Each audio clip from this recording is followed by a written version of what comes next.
Bom, pessoal, boa noite a todos. Vamos lá iniciar mais uma nova unidade curricular. Bom, pessoal, quero também desejar aí, não sei se eu cheguei a falar aí, né, mas sei que tem alunos novos aí, né, desejar a todos aí sejam bem-vindos ao curso.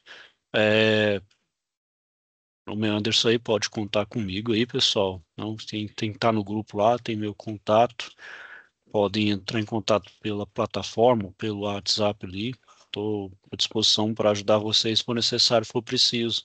Vocês entraram já na UC de metrologia no finalzinho, também tem uma de informática básica.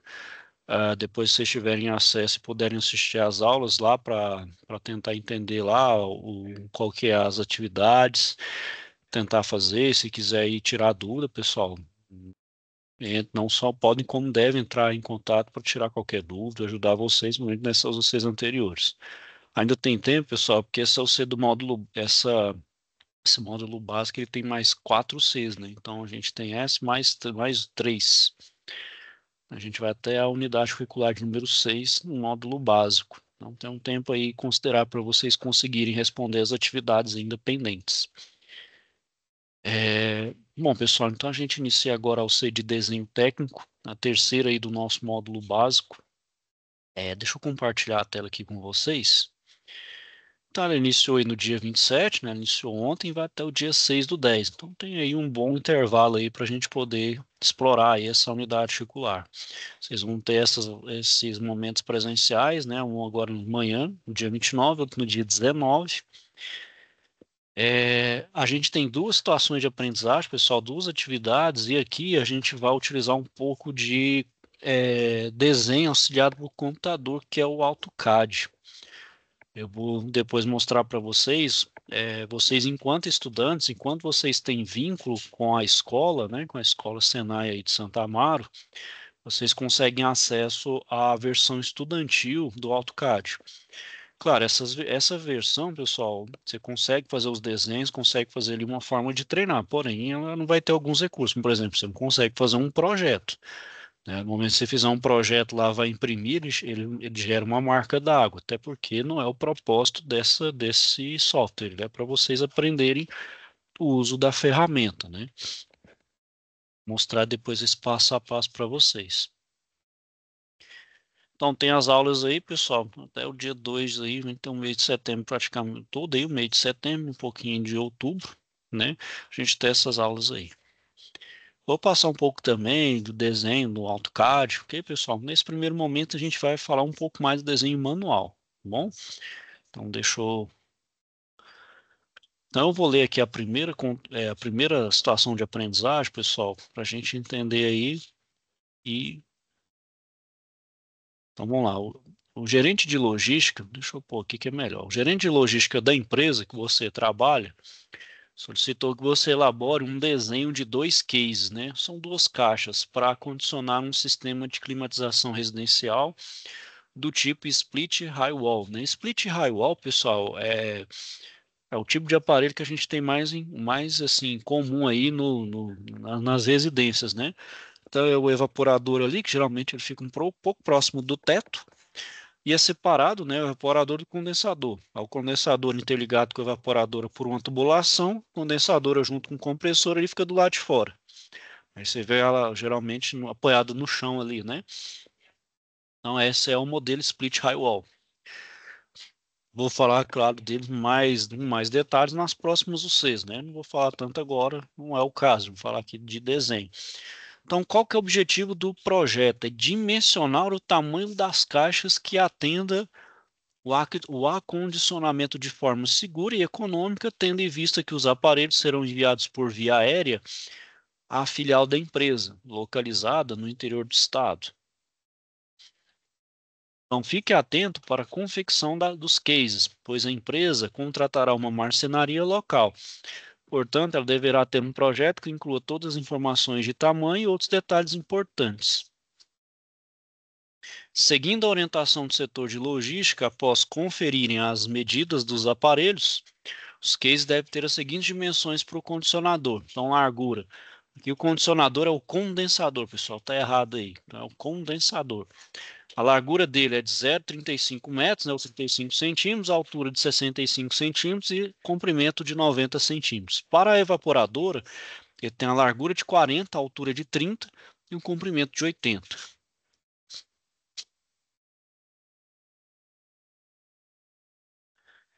Bom, então vocês vão fazer, pessoal, numa folha A4, não precisa ser uma folha A4, não pode ser uma folha aí branca qualquer. É, vão fazer à mão, pessoal, vocês vão fazer o desenho da caixa, né? Então você vai conter por exemplo, o modelo, uma norma, né? Contendo, por exemplo, o modelo do aparelho, o nome da empresa, data do projeto. Se tiver uma legenda lá, você também só precisa fazer o desenho das vistas da caixa, né? Eu vou falar o que que são esses desenhos, o que que são vistas, né? Então, vista frontal, lateral e superiores, as unidades de medida adequada, utilizando a simbologia para desenho técnico, cotas e escala ideal. Bom, então, por exemplo, pessoal, algumas informações, por exemplo, para uma caixa da condensadora. Então, na condensadora, a gente então tem dentro da tubulação lá o fluido refrigerante e o compressor.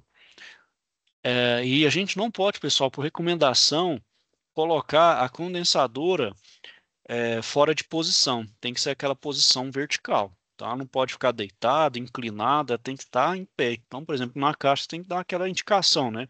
Para cima, cuidado frágil. E além disso, pessoal, a gente pode fazer algumas proteções na caixa. Então, por exemplo, ela pode ser feita de um material mais espesso que absorva ali impacto.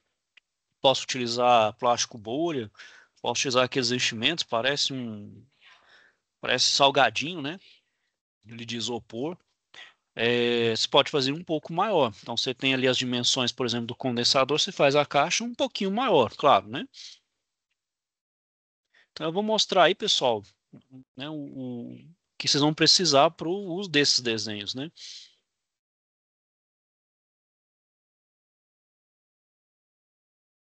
Bom, então, pessoal, por que que a gente fala de desenho técnico aqui? Porque quando a gente vai para projetos, né?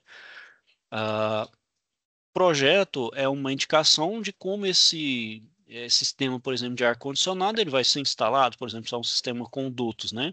Então você precisa representar isso ali no papel, por exemplo, em um prédio, né? Então, onde vão passar esses dutos? Aí você tem que saber, por exemplo, onde está passando o conduíte, onde está o sistema de iluminação, onde tem viga, né, pessoal? Opa, peraí, tem uma viga aqui, não posso simplesmente atravessar essa viga, não posso cortar a viga, né, pessoal? Se eu cortar a viga, eu estou comprometendo todo o prédio, eu derrubo ele, né? Então, eu não posso sair cortando a viga, então tem que dar um jeito, então tem que contornar ele, dar uma volta por baixo. Opa, por baixo não dá, senão tem que furar o forro. O duto vai passar por dentro do ambiente, também não pode, tem que ser entre os andares. Vocês têm que pensar em mesa. E para isso, pessoal, tem que saber fazer a leitura de um desenho técnico. Então, na leitura do desenho, tem que saber o que que é uma viga, o que que é parede, o que é conduíte, os elementos, né, que representa ali. E outra coisa, né, pessoal? Além disso, além de projetar, eu também vou desenhar. Perdão, desenhar não, eu vou executar, né? Então, para executar, eu também tenho que ter uma noção de leitura de desenho. Eu preciso interpretar aquele desenho, preciso fazer uma leitura para saber executar da melhor forma possível, conforme projetado, né? Bom, então, pessoal, o trabalho para um desenho manual, eu preciso então dos equipamentos, né? Geralmente, então, aí é lápis, lapiseira e alguns equipamentos, como, por exemplo, esquadro, compasso, né? Esquadro para fazer retas paralelas, né? Retas de diferentes ângulos, compasso e o escalímetro para fazer as medidas, né? Nas diferentes escalas, né? Bom, só que esses desenhos, pessoal, também não pode ser feito de forma aleatória, de qualquer jeito, né? Então existem normas, existem padrões que devem ser seguidos ao fazer um desenho técnico, somente para projeto, né? A gente tem que pensar assim, pessoal, porque não só na empresa onde a gente trabalha, mas, por exemplo, geralmente os projetos são globalizados. Então, o mesmo projeto que a gente está fazendo aqui, lendo e executando, tem alguém em outro país, por exemplo, que está fazendo o mesmo projeto e executando uma outra peça, que depois elas vão para um outro país para serem montadas e essas peças vão ter que encaixar, se casar ali. Então, tem que ler corretamente. Bom, e quais são essas normas aí, pessoal? A gente tinha então a NBR 5984, antiga, e a NBR 6402, que era execução de desenhos técnicos de máquinas e estruturas metálicas, antiga NB 13. Agora tem outras normas, pessoal, que tratam os assuntos separadamente. Então a gente tem, por exemplo, a norma geral, que é a 10647. Então, seu objetivo é definir os termos empregados em desenho técnico. Então, a norma define os tipos de desenho quanto aos seus aspectos geométricos. É um desenho projetivo e não projetivo. Desenho projetivo, pessoal, é aquele que de fato ele vai para uma produção, ele vai ser executado. O não projetivo é aquele em forma de croquis, algo mais informal, que não vai ser executado. Ele é só um desenho, vamos dizer assim, preliminar, só para um conhecimento geral ali, para uma noção geral. Tem também a classificação quanto ao grau de elaboração, que pode ser um esboço, um preliminar, um definitivo. Quanto ao grau de pormenorização, né, ou seja, de detalhamento, pode ser desenho de detalhes e conjuntos. E quanto à técnica de execução, se ele é à mão livre, né, ou usando um computador. A norma 10068, pessoal, ela fala sobre a folha de desenho, né, o layout e dimensões. Então, seu objetivo é padronizar as dimensões das folhas utilizadas na execução de desenhos técnicos e definir seu layout com suas respectivas margens e legenda. Então, por exemplo, a folha que a gente utiliza, o Chamex, é a folha A4. Aí vai diminuindo o número, por exemplo, a A3 é uma folha maior do que a A4, a A2 é maior do que a A3, assim por diante. A maior folha que a gente tem para representação de desenho é a A0. Geralmente é muito utilizado para o pessoal da arquitetura, né? Arquitetura ali para edificações utiliza a A0, a A3. Já para desenho mecânico, né, desenho de peças, até onde você usa escala de ampliação, a gente utiliza a A4 mesmo. E para cada uma dessas folhas tem a utilização de margem, então você não pode desenhar em qualquer lugar, tem que definir então ali geograficamente ali seus limites de margem e também a chamada legenda ou carimbo, né, que é tipo um cabeçalho daquele desenho, né, o que que é, quem fez, qual a empresa, enfim, qual o número, qual que é o diedro, né? Então, vai determinar essa parte das folhas. Essa norma aí, a 10582, ela fala apresentação da folha para o desenho técnico. Então, ela normaliza a distribuição do espaço da folha de desenho, definindo área para texto e espaço para desenho. Então, como regra geral, deve-se organizar os desenhos distribuídos na folha de modo a ocupar toda a área, né? E organizar os textos acima da legenda, junto à margem direita, à esquerda da legenda ou logo acima da margem inferior. Também tem a norma 13142, que é para dobramento de cópias. Então, ela determina a forma de dobramento de todos os formatos de folha. Para facilitar, por exemplo, a fixação em pastas, são dobrados até as dimensões do formato A4. Então, é a forma como você, por exemplo, dobra para poder fazer um encadernamento e uma documentação, né? Então, você não joga as folhas soltas, né? Você tem uma forma ali de dobrar elas. Eu vou falar de cada uma delas aí, pessoal. E a norma 8402, que é execução de caracteres. Então, se você faz a escrita manual, você também tem que seguir essas regras de tamanho de letra, formato, justamente para uniformizar e dar legibilidade, né? Para não ficar aquela letra que ninguém consiga entender, então fica meio assim, quase maquinizada essa letra, né? Isso evita também possibilidade de interpretação errada. Bom, como vocês estão vendo, pessoal, são muitas normas, mas por que destrincha norma? Por que não é uma norma só? Até por questão de atualização. Por exemplo, se eu precisar atualizar uma parte na folha, na parte de folha, eu atualizo só ela aqui, ó. Eu não preciso de revisar toda a norma, não preciso passar toda a norma para um item só. Por isso é melhor ter várias normas pequenas, né, pulverizadas e pequenas do que uma só extensa. Melhor ter várias, que é mais fácil de atualizar. Então, periodicamente, essas normas passam por revisões e atualizações, né? E aqui, pessoal, mais normas, ó. Então aqui, ó, a gente também tem aqui mais aqui para o desenho propriamente dito, ali é mais para as folhas, dobramento, né, as regras gerais. E aqui é mais para o desenho em si. Então, por exemplo, a norma 8403, é, ela vai falar sobre a aplicação de linhas em desenhos, né? Então, seus tipos de linhas e a largura de linha. Ela vai fixar tipo e escalonamento de largura de linha para uso em desenhos técnicos e semelhantes. A norma 10067, perdão, que fala sobre princípios gerais. Então, ela fala de representação aplicada no desenho técnico. A NBR 8196, que ela fala sobre o emprego de escalas, né? Então, as condições exigíveis para o emprego de escalas e suas designações em desenhos técnicos. A norma 12298, ela fala sobre representação da área de corte por meio de achuras no desenho técnico. A 10126, ela vai falar sobre cotagem. São os elementos que tem presentes no desenho, né, pessoal? As regras de cotagem serem aplicadas nos desenhos técnicos. A NBR 8404, ela vai falar sobre indicação do estado de superfície. Então, é um processo mecânico, que aí você vai indicar, é desbaste, ele vai fazer som de desbaste, não vai ser usinado, é um acabamento superior, é polido, é espelhado, né? Então, isso tem que ser indicado também. Sistema de tolerância e ajuste, né, pessoal? Então, todo desenho, ele tem ali um erro que é próprio, né? E os erros são de várias origens, né? Pode ser um erro de operação, pode ser vibração da máquina que gera um erro, pode ser a máquina que a ferramenta esteja mal afiada, por exemplo, em um torno, um CNC, aí isso vai gerar ali um desvio da medida daquilo que foi projetado. Então, no próprio desenho, eu posso colocar quais os desvios permitidos, ou seja, um erro permitido. Por isso que eu tenho um sistema de tolerância e ajuste.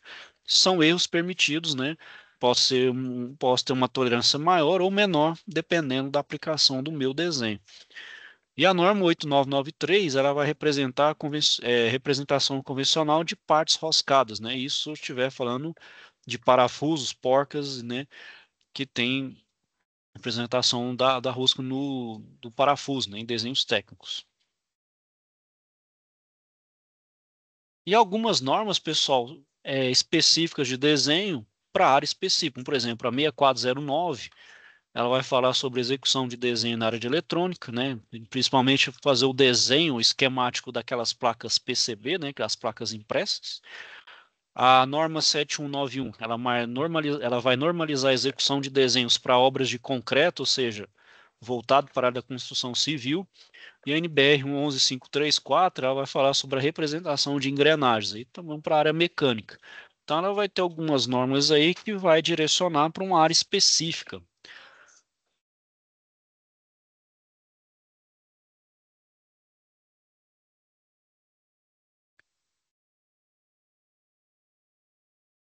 Bom, então o desenho à mão livre, pessoal, ele permite, né, ele permite a gente, né, ajudar a ter senso de proporcionalidade, né, e principalmente, né, é o rigor das proporções e a correta aplicação das normas. Então, para o desenho à mão livre, pessoal, algumas dicas serem observadas. Então, por exemplo, o antebraço, né, tem que estar apoiado, então você não pode ter o braço, você tem que ter a posição correta, né, para conseguir desenhar de uma forma mais assertiva a mão livre, né? Evitar desenhar próximo às beiradas da prancheta, sem o apoio do antebraço. Então você tem que ter aquela. Quem já viu aí, né? Ainda mais antigamente, quando não se tinha o AutoCAD, né? Os desenhos eram feitos à mão, então usavam-se aquelas pranchetas, né? Você fixava então a folha ali, o pessoal fazia os desenhos utilizando a mão livre ou utilizando os equipamentos necessários, réguas, compasso, né, aquela régua paralela, enfim, todo aquele paramento do pessoal que faz desenho à mão livre.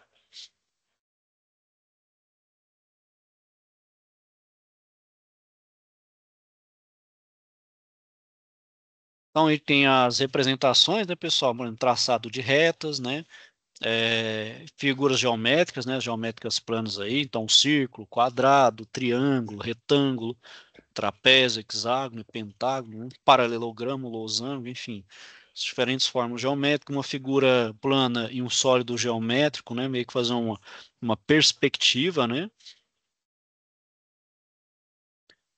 Os prismas, né, lá, como exemplo, tem a face, a base, né, o vértice.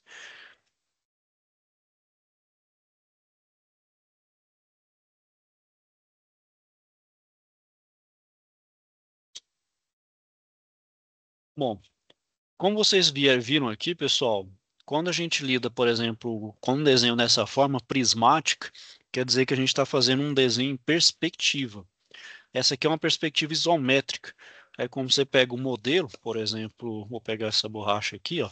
Então você coloca ela assim, ó. É uma forma de se representar o desenho na perspectiva. Então você consegue ver as três dimensões no desenho. Então você consegue ver a profundidade, a altura e a largura. Você consegue ver no desenho aqui, ó, nessa perspectiva. Essa perspectiva, pessoal, a gente chama de isométrica.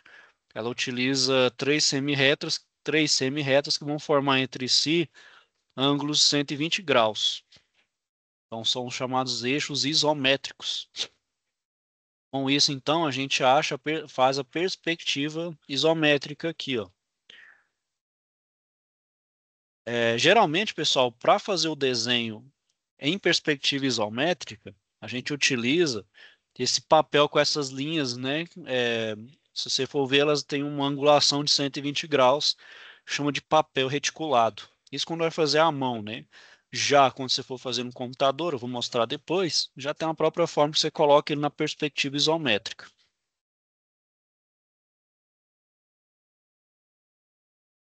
Bom, então, pessoal, como é que a gente traça essa perspectiva isométrica, por exemplo, dentro de um prisma ali, né? Que a gente tem aqui uma espécie de um bloquinho aqui, né? Um prisma. Então, a primeira coisa que a gente faz, pessoal, é traçar as três retas ali, ó, em perspectiva, né? Aqui, aqui, aqui. Primeiro sem as medidas. Feito isso, agora você coloca um traço para colocar as medidas. Então, vamos supor que aqui são dois, três, quatro, cinco aqui, dois aqui, dois, três aqui, ó. Então você marca aqui os limites, né, do prisma. A segunda parte, você vai traçar uma primeira reta paralela aqui e uma reta paralela a essa outra aqui, ó. Aí você fez a primeira face do modelo. A terceira etapa, pessoal, você vai fazer a face superior aqui, ó. Então, com os limites aqui, ó, você vai traçar uma reta aqui e depois uma outra aqui, ó. Que aí vai cruzar, a gente já fez a segunda face do prisma. A quarta etapa, a gente vai fazer a terceira face visível aqui, ó. Então, vai traçar uma reta para baixo, outra aqui, pronto, a gente já fez as três faces. Se quiser, a gente pode fazer pontilhada aqui, ou até com uma linha sólida também aqui, ó. Então, une essa linha aqui e essa outra aqui, ó. E a gente fez todo o prisma. Pode fazer assim, ou simplesmente não deixar, ou não completar. A gente, de qualquer forma, a gente já fez o desenho em perspectiva. Então, a gente fez a perspectiva isométrica do prisma retangular. Então, é isso utilizando a folha de reticulado.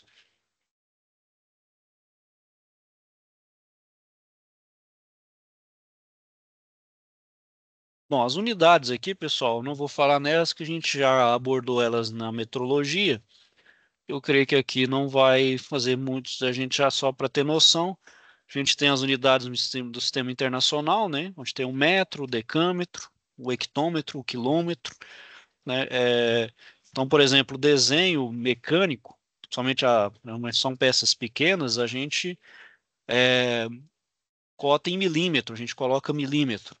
Se você está fazendo um prédio, então está em metros, né? Então vai depender muito do seu tipo de desenho, você vai colocar a, a, a unidade correta. Está fazendo, por exemplo, um projeto é, de terra plana, de fazer ali estabelecimento de uma área de fazenda, por exemplo, um território rural. São áreas quilométricas ali, né? Então dá em hectares. Hectares ali é uma variação do quilômetro. Aí faz, né? Faz conforme ali. Então tá em hectares, quilômetros quadrados, né? Então para cada aplicação você vai ter uma unidade a ser seguida. A gente tem as unidades físicas, né? Comprimento, massa, tempo, corrente, temperatura, intensidade luminosa, quantidade de matéria. Um problema que a gente tem, pessoal, então, por exemplo, quando a gente está fazendo perspectiva, dependendo da forma quando a gente vê aqui, ó, a gente pode incorrer em um erro. A gente chama de erro de paralaxe. O que que é esse erro de paralaxe?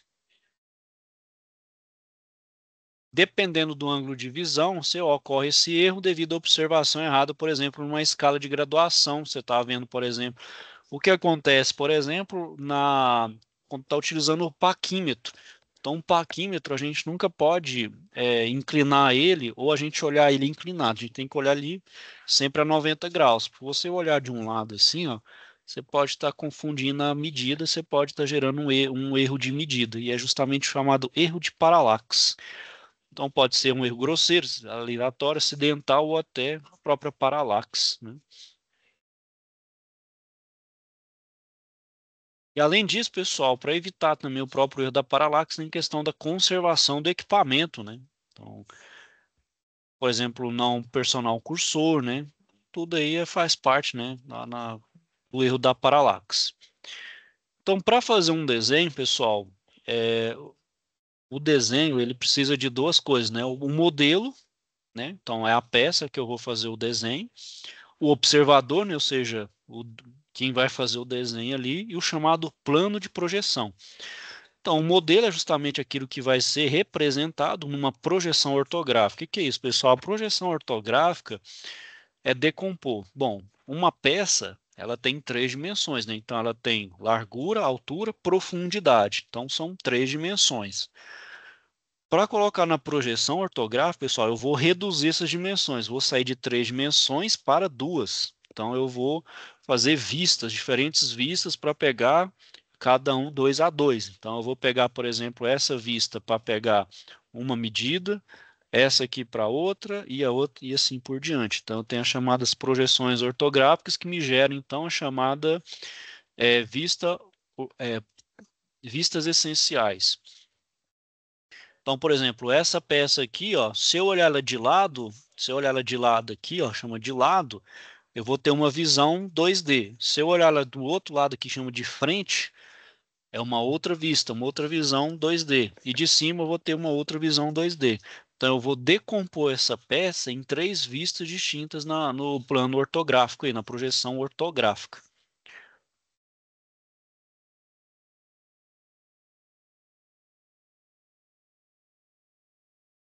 Então aqui, ó, por exemplo, se eu estou olhando essa peça de frente aqui, ó, eu vou ter então estou olhando esse perfil aqui, ó.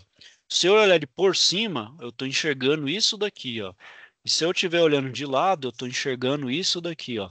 Então eu decompondo esses três desenhos aqui na projeção ortográfica, eu consigo originar a peça 3D.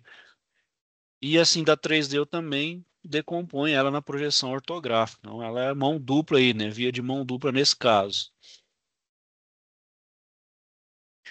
Então, esse plano de projeção, pessoal, eu divido ele em quatro diedros aqui, ó, onde eu tenho, então, dois planos que vão se cruzar, um plano vertical e um plano horizontal. No cruzamento desses dois planos, eu vou gerar, então, quatro semiplanos. Então, eu vou ter um semiplano vertical superior, um semiplano horizontal anterior, um semiplano horizontal posterior, né, que está atrás, e um semiplano horizontal posterior que está abaixo. Então, eu vou ter quatro semiplanos aqui e vou ter quatro diedros, tá vendo? Eu tenho um plano aqui, eu tenho um diedro aqui, outro aqui, outro aqui, outro aqui. Então, eu tenho quatro diedros. Então, tá vendo? São os quatro diedros. Eu posso fazer um desenho em projeção utilizando os quatro diedros. Porém, por questão de padronização, a gente vai utilizar ou o primeiro ou o terceiro diedro. Alguns países utilizam o primeiro diedro e alguns países, por normatização, utilizam o terceiro diedro, né? Então é um primeiro ou terceiro, que a diferença entre um e outro vai ser bem pouca ali, bem sutil. Então, tá vendo? Ó? Quando tá falando primeiro diedro, é esse símbolo aqui, ó. Então primeiro o retângulo, primeiro o losango, depois o círculo. Se for primeiro o círculo, depois o losango, quer dizer que ele está sendo feito no terceiro diedro. Isso aqui eu indico, por exemplo, lá na minha legenda ou carimbo do meu desenho. Então, por exemplo, se eu coloco a peça aqui, ó, eu faço as projeções aqui, por exemplo, o plano vertical, horizontal e um outro que tem do lado aqui.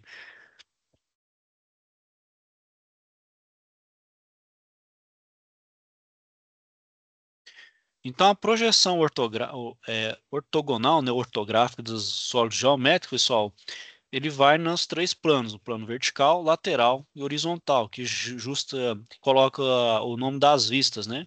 Então, a gente chama de vista frontal, lateral, superior. Então, por exemplo, se eu olho de frente esse prisma aqui, ó, então eu estou vendo esse retângulo aqui, ó. Então quer dizer que ele é uma vista frontal. Se eu olhar ele por cima, se eu olhar ele por cima, eu tenho uma vista superior, né? Então eu tenho uma visão superior que eu chamo de vista superior. Se eu olhar de lado, eu tenho a visão lateral. No caso aqui, eu tenho a chamada vista lateral esquerda, ou seja, estou olhando pela esquerda, vista lateral esquerda. Se eu estiver olhando pela direita, vista lateral direita. Então, essas são as visões que a gente tem aí, né? Visão ou vista, né? Que a gente fala também. Então, por exemplo, fazer uma projeção do modelo no plano vertical. Então, eu dou origem à vista frontal. Então, tem um plano vertical, olha aqui, é a vista frontal. Se eu olhar por cima e eu tenho o meu plano horizontal por baixo, quer dizer o quê? É a vista superior. Se eu olho para o lado, seja ele pela direita ou pela esquerda, eu tenho a origem na lateral, seja esquerda ou direita. Deixa eu só copiar aqui, pessoal. Copiar aqui.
Vocês viram aí, pessoal, quando a gente, por exemplo, vê uma casa e olha ela por cima, a chamada vista superior, tirando ali principalmente o telhado, a gente chama de planta baixa, né? Aí tem alguns nomes próprios, né, para diferentes plantas aí.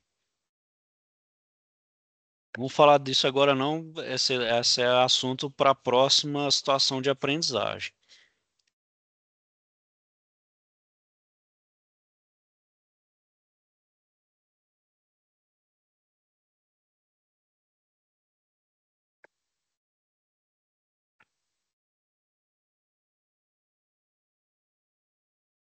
Bom, então aí, pessoal, tem os rebatimentos dos planos, né? Planos de projeção, ó, que aí dá as diferentes vistas.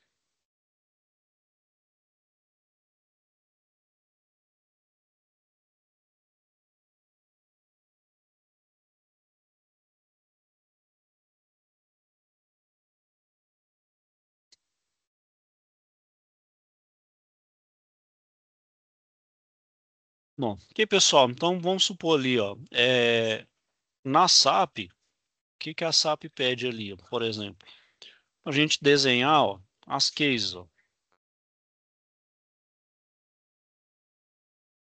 Aí, pessoal, vocês podem estar utilizando aí se vocês quiserem estar utilizando a folha, uma folha A4, quiser utilizar a folha de caderno também, pode ser, pessoal, mas usa pelo menos a régua, que eu vou fazer a mão livre, só para exemplificar. Então, por exemplo, vamos fazer aqui, ó.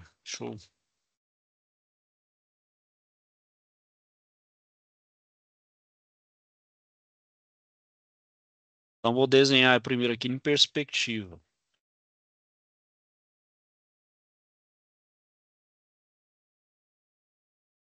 Deixa eu só colocar aqui.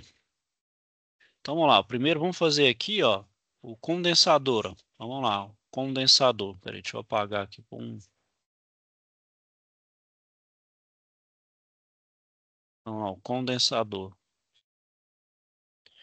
Condensador.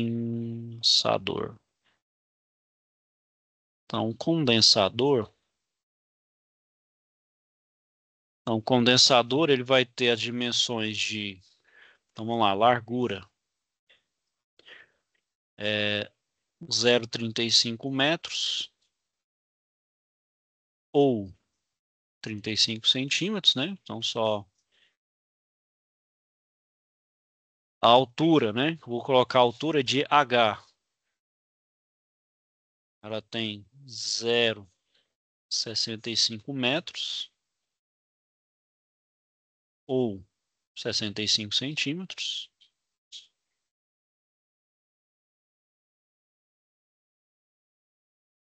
E comprimento C de 0,9 metros ou 90 centímetros. Já da evaporadora, aqui ó, evaporadora,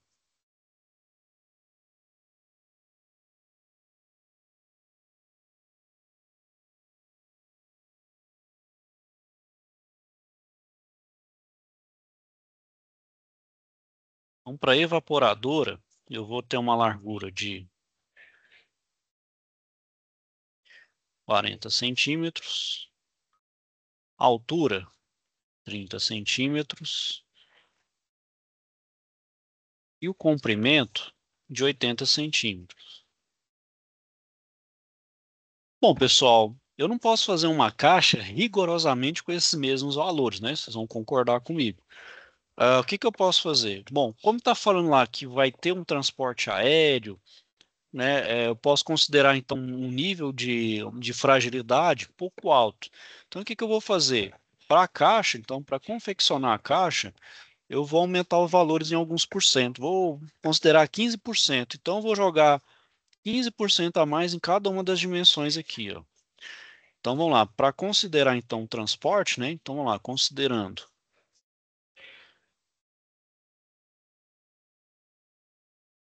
Então, vamos lá. Considerando o transporte. Então, vou aumentar aqui, pessoal, para ficar melhor. Então, vamos lá. Considerando o transporte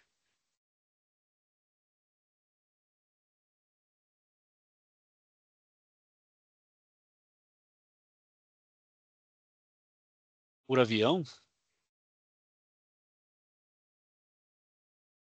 isso aqui, pessoal, não é nenhuma norma, nada não. Eu mesmo estou considerando. Bom, eu vou aumentar um pouco a dimensão porque eu vou adicionar, por exemplo, um plástico bolha, alguma espécie de proteção, principalmente contra choques, né? Para o meu aparelho não ficar mexendo dentro da caixa. Então, para ficar mais justo, eu vou acrescentar ali uma proteção a mais, né?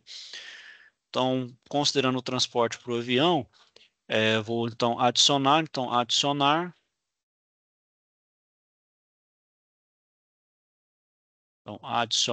15% em cada dimensão.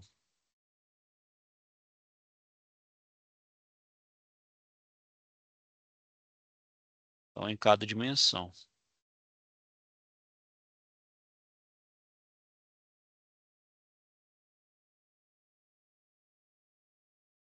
Então, logo. Então, pessoal, vamos lá, ó, o condensador. Vamos lá, condensador.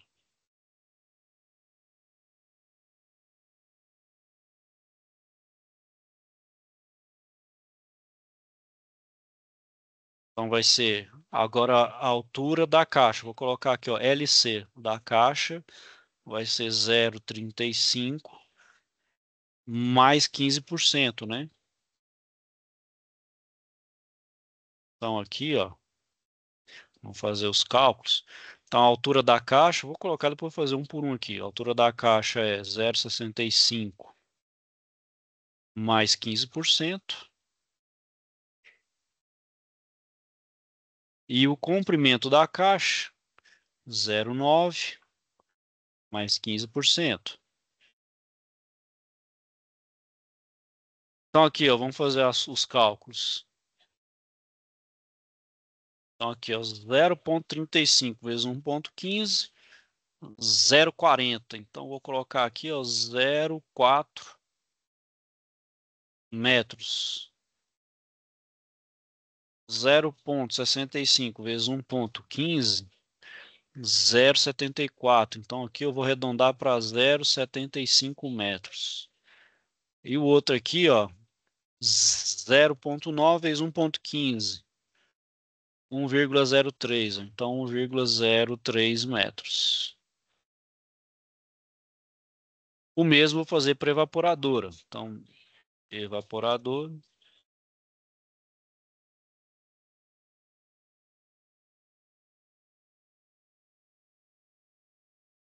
Então aqui, ó, comprimento da caixa, 40 mais 15%.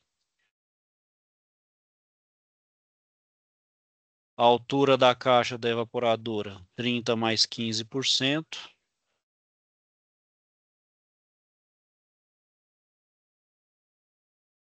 E o comprimento da caixa, 80 mais 15%. Vamos fazer os cálculos aqui, ó. Então eu tenho 40 vezes 1,15, 46 centímetros. 30 vezes 1,15, 34,5.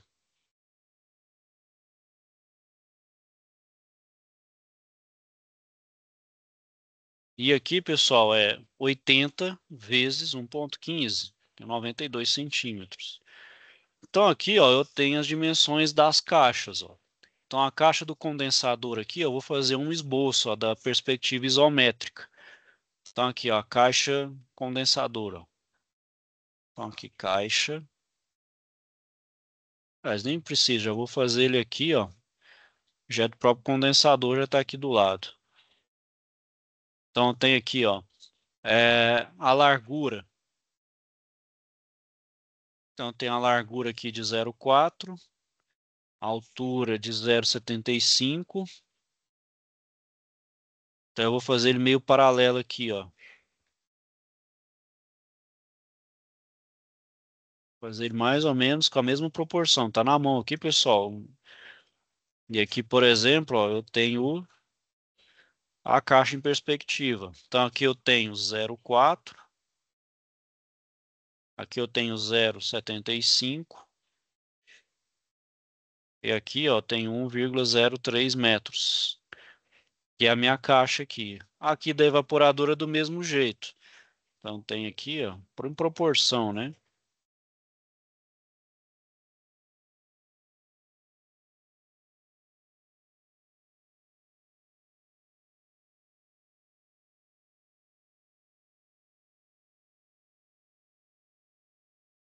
Então tem aqui, ó, largura 46, que é centímetros, altura 34,5 e o comprimento 92 centímetros.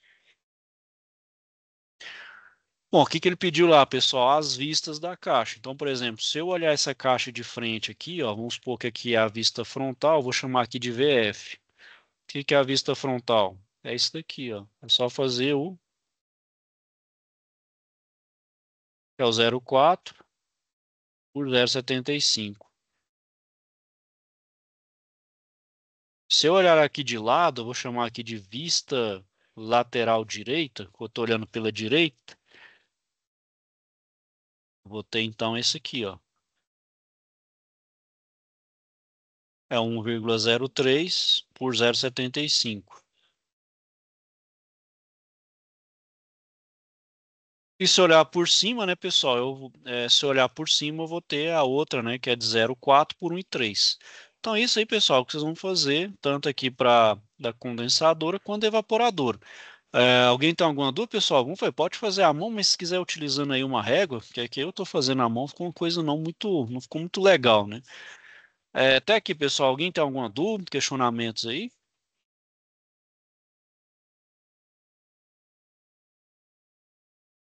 No caso, os desenhos é para você escolher alguma condensadora ou o padrão seria esse mesmo, alguma caixa. Você está falando Você da escolhe qualquer. da dimensão da caixa? Você Não, escolhe alguma condensadora, algum modelo qualquer, ou o padrão é esse? Não, tem que seguir as dimensões desse aqui, né? Que é o problema que deu a largura de cada um dos componentes, do Pela, condensador e do evaporador. pela história, né? Isso, é pela história lá da situação de aprendizagem. Esses 15% aqui, João Vitor, eu que estipulei. Esse aqui eu coloquei. Você fala, não, 15% a mais da dimensão está muito pouco. Eu quero proteger mais, por exemplo, o aparelho. Vou aumentar em 20%. Eu tô supondo aqui que você pode aumentar. Claro que você não pode aumentar demais, porque a gente tem que ter em mente um negócio com relação a transporte, né? A gente paga também pelo volume. Então, quanto maior o volume da caixa, mais a gente paga também de transporte. Tá? Que negócio, você não pode aumentar demais a caixa. Claro, você está pensando numa prioridade de proteção do equipamento. Isso é válido, muito bom. Você tem que pensar que a caixa não pode ser muito pesada, porque adiciona peso, que isso também encarece o transporte, e também não pode ter um volume muito grande, que também encarece o transporte.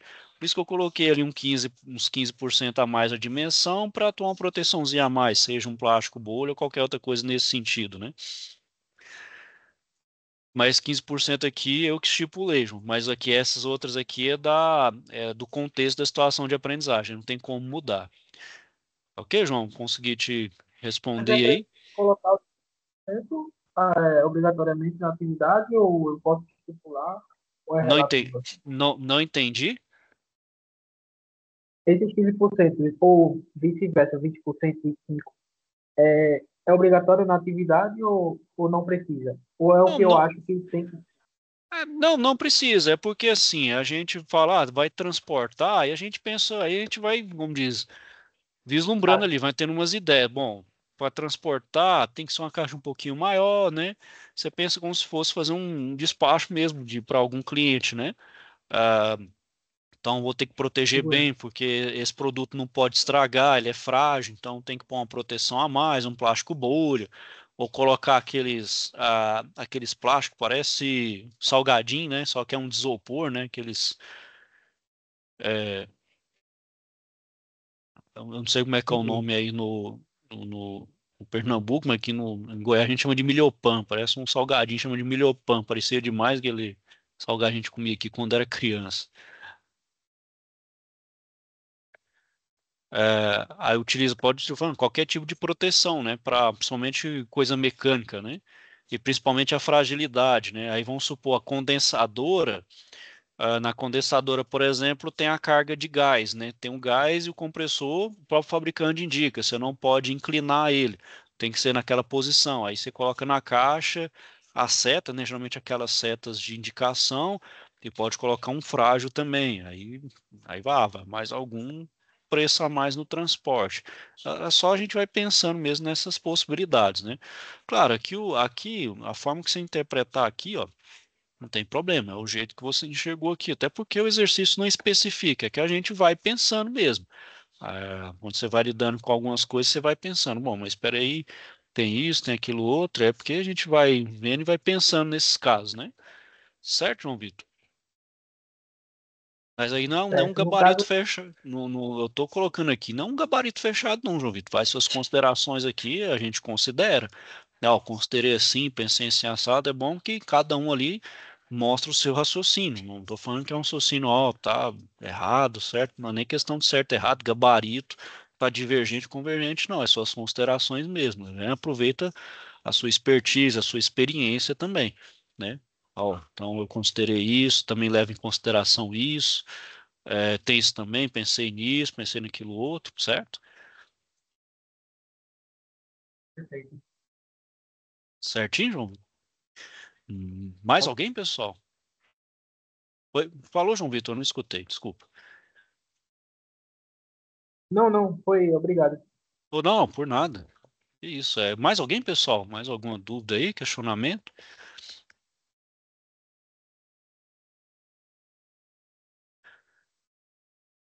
Bom, pessoal, então, não havendo dúvidas aí, eu vou finalizando aqui por hoje. Se tiver alguma dúvida, questionamento, me procure.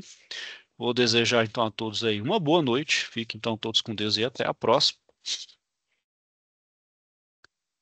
Boa noite. Tchau, tchau aí, pessoal. Até a próxima.